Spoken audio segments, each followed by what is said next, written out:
This past weekend left a lot of NASCAR fans with that strange, unsettled feeling, the kind you get when something bigger seems to be happening just beneath the surface. On the outside, it looked like a fairly standard race weekend, complete with the usual Bristol chaos, a few mistakes, and the kind of unpredictable action that track is known for. But when you start looking closer at everything that unfolded, both before and after the race, things get a lot more complicated than they first appear. Two major stories came out of Bristol, and both of them hit differently.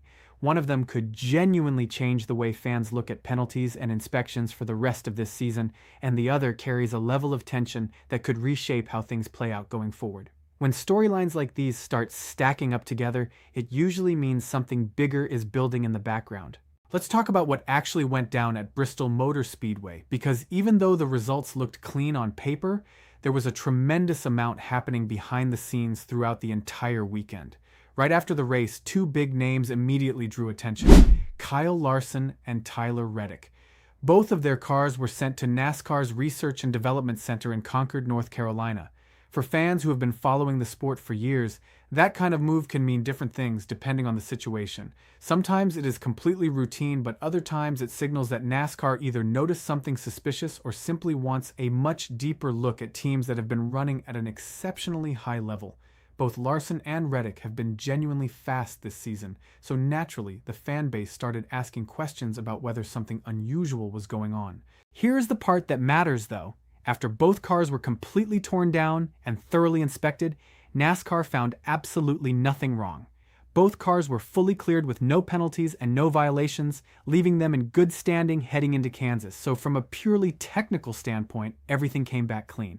But that was only one piece of the overall picture from Bristol, because before the race even got underway, things were already getting complicated. Pre-race inspection has been a recurring issue throughout this season, and Bristol was no exception to that pattern. 5 teams were hit with penalties before a single lap was even completed. Kyle Larson, Michael McDowell, Ross Chastain, Cole Custer, and Chad Fincham all found themselves in trouble. Most of those teams lost their car chiefs along with their pit selection privileges, which at a place like Bristol is an enormous disadvantage since track position at that circuit means practically everything. The one exception was McDowell, who lost his engineer rather than his car chief, so several teams were already dealing with consequences before the green flag ever dropped. Then during the race itself, the penalty count kept climbing steadily. Pit road speeding penalties were handed out to Christopher Bell, Chase Briscoe, John Hunter Nemechek, Tyler Reddick, and Brad Keselowski. Ricky Stenhouse Jr. picked up a safety violation. Michael McDowell was penalized on lap 255 for having too many crew members over the wall. Zane Smith received a penalty for equipment interference on lap 131.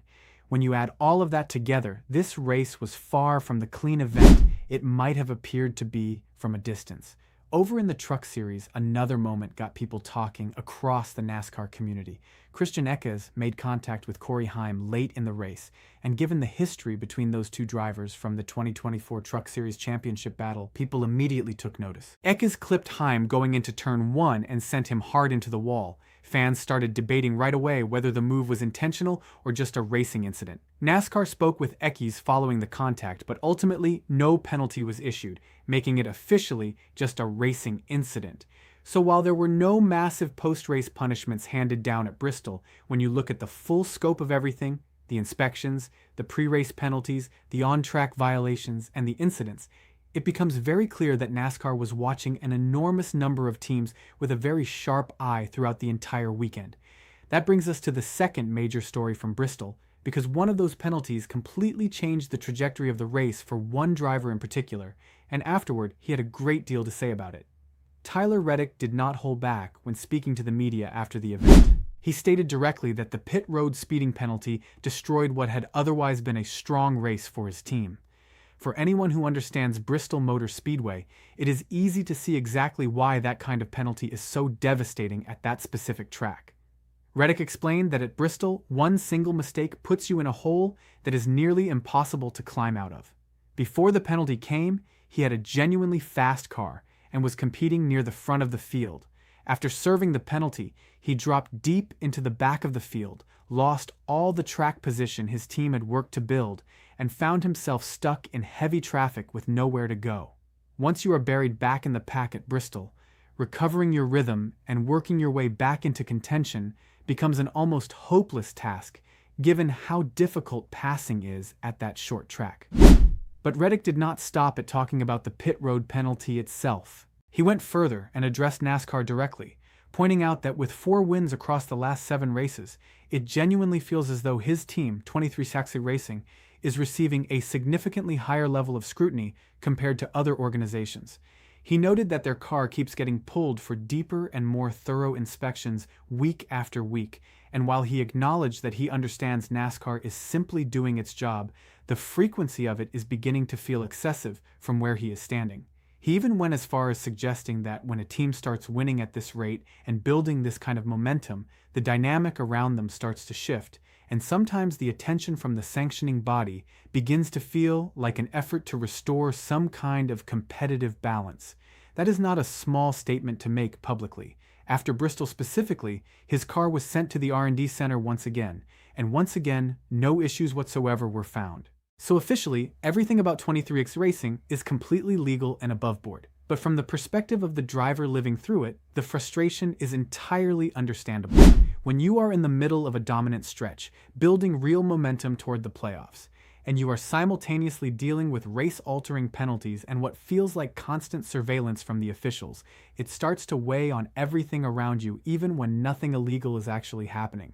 Reddick is quickly becoming one of the most compelling storylines in NASCAR right now, both for what he is doing on the racetrack and for the conversations he is willing to have away from it. As a fan watching all of this unfold, the situation with Reddick and 23X Racing is genuinely fascinating because both things can be completely true at exactly the same time. NASCAR can be enforcing its rules correctly and consistently, and the driver can still feel the weight of that enforcement more heavily than anyone else in the garage. Pit road speeding is black and white.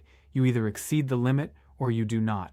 And at Bristol, that mistake carries brutal consequences regardless of who is driving. There is no gray area there, and no reason to believe the penalty was anything other than a straightforward call. At the same time, when you stack that penalty on top of repeated post-race inspections and the constant feeling of being monitored more closely than your competitors, the pressure becomes very real, even if every individual action by NASCAR is entirely justified on its own. The broader story from Bristol also points to something worth paying attention to for the rest of this season. NASCAR appears to be operating with a significantly smaller margin for error in 2025. The pre-race inspection failures, the volume of pit road penalties, the post-race teardowns, and the general level of monitoring throughout the weekend all suggest that the sanctioning body is being stricter and more thorough than fans may have seen in recent years. Teams are feeling that pressure from the very moment they arrive at the track through the final moments after the checkered flag. Nothing illegal has surfaced through any of it, but the intensity is undeniably higher, and drivers across the garage are starting to feel it in different ways. If Reddick continues performing at the level he has been, and if 23S6 Racing keeps putting together the kind of results they have shown over the past several weeks, this tension is only going to intensify as the season pushes closer to the playoffs. Bristol looked normal on the surface, but underneath it, there were inspections, penalties, incidents, and a driver openly questioning the pattern of how his team is being treated, even after being cleared without issue every single time. The real question now is not about what happened at Bristol, it is about what comes next, because if this level of scrutiny continues and drivers keep speaking publicly about how it feels, the stretch of racing ahead could be one of the most intense and story-rich portions of the entire season.